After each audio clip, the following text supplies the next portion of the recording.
Pour l'API, il faut créer un compte, donc vous avez juste à mettre n'importe quelle adresse mail.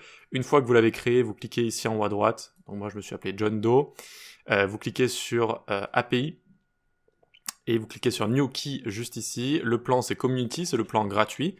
C'est une bonne API, donc n'hésitez pas à utiliser le plan payant également si vous souhaitez faire des véritables applications sans limite d'appel, par exemple. Et donc, une fois que vous avez créé votre nouvelle clé, elle est juste là et on va pouvoir l'utiliser. Donc, n'utilisez pas ma clé, après la vidéo, je la supprimerai. Voilà, faites votre propre clé.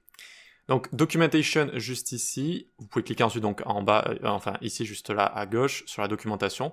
Et donc, nous, on va utiliser, si on descend un petit peu, une get request qui est celle-ci. Get nearest city data. Donc, en fonction de l'IP. C'est pour ça que si vous changez votre position avec un VPN, eh bien ça va changer la position.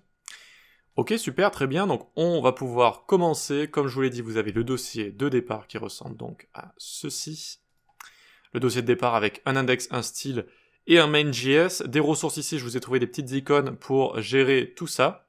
Et puis voilà, on va pouvoir démarrer. Donc on vient ici. Alors, on va pouvoir démarrer. Ce qu'on va faire quand on travaille avec des API et qu'on a un nombre limité d'appels, on essaye d'enlever l'autosave ici sur VS Code pour éviter de faire des appels pour rien. Donc, on va faire un CTRL-S à chaque fois qu'on a fini de coder quelque chose pour le visualiser. Donc là, j'ouvre avec le live server. Voilà, et on va se garder l'application à côté afin de voir toujours ce qui se passe. Très bien, super. On va pouvoir commencer donc notre HTML. C'est parti. Donc div.background layer.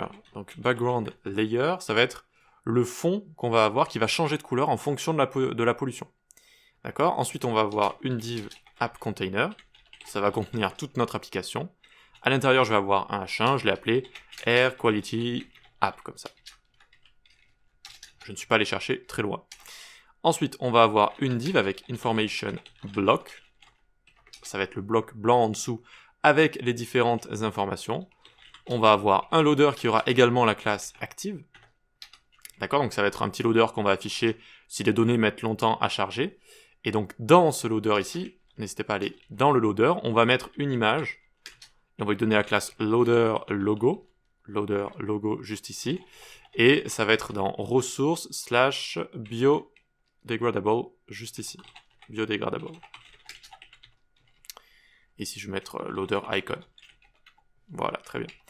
Ok, ensuite, donc, en dessous, je vais avoir une autre image. Celle-ci correspondra à l'emoji juste ici. D'ailleurs, cet emoji me fait un peu de la peine. On va rechanger notre localisation. On va retourner à Stockholm en Sweden. Hop, juste ici. Tac. Histoire d'avoir quelque chose d'un petit peu plus heureux juste là. Voilà, et donc ici, je peux actualiser, mais j'ai coupé le live server, donc on va également le redémarrer. Ah non, c'est bon. Ça s'est bien redémarré juste ici. Très bien. Comme ça, on aura Stockholm à côté. Très bien. Donc, une fois qu'on a ça, on va donc créer ce petit emoji juste ici. Donc, on va en dessous du loader. Et on va se créer une autre image avec la classe emoji logo. D'accord ?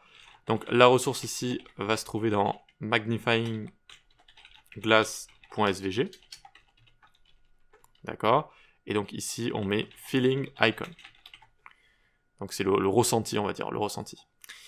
Ensuite, en dessous, on va mettre un paragraphe avec user information. Et on va mettre look for. Alors, c'était ce que j'avais mis de base. J'avais mis un autre texte parce que de base, j'avais un input juste ici. Donc ici, on peut laisser comme ça. On peut laisser un paragraphe vide pour l'instant. Et de toute façon, il se remplira une fois qu'on aura nos données. Voilà, donc on peut le laisser vide. Ou alors on peut mettre your city information. En attendant d'avoir les données, juste pour qu'il y ait un texte de base et que ça évite d'agrandir le texte pour rien. Bref, peut-être qu'on peut se présenter ça un peu comme ça, voilà, donc on aura le loader juste ici, le paragraphe, très bien, et en dessous on aura ce tableau, en dessous donc table HTML, donc table juste ici, tr ça veut dire table row, ça veut dire une rangée, th c'est le table heading, avec la classe label, on va mettre ici city, et en dessous td, city name, search, on va mettre, tac tac, encore une fois j'avais mis search de base parce qu'il y avait un input, j'utilisais une autre API mais qui n'était pas très fonctionnel, Donc ici, on peut mettre search. Ici, de toute façon, ce texte sera remplacé par ce qu'il y a juste ici. D'accord? Donc, à la limite, on va mettre 3 petits points, comme ça sera un petit peu mieux. Très bien, donc tr, ici, on peut le copier, et on peut venir en dessous, coller, coller. Donc on va avoir label ici qui ne va pas changer, le contenu va changer, pollution info ici. On va laisser 3 petits points, là on mettra pollution info. Et ensuite en dessous, là on aura air quality index. Et on aura ici pollution value. D'accord, pollution value. Donc label, label, label, city, pollution, air quality, puis pollution info, etc. Et on met 3 petits points de base. Super, on en a fini avec ce table, on peut sortir. En dessous, on va faire un paragraphe. On va l'appeler scale bar text, pollution scale. Et c'est là où on aura notre petite visualisation de données qu'on va faire avec deux éléments HTML, div.scale_bar.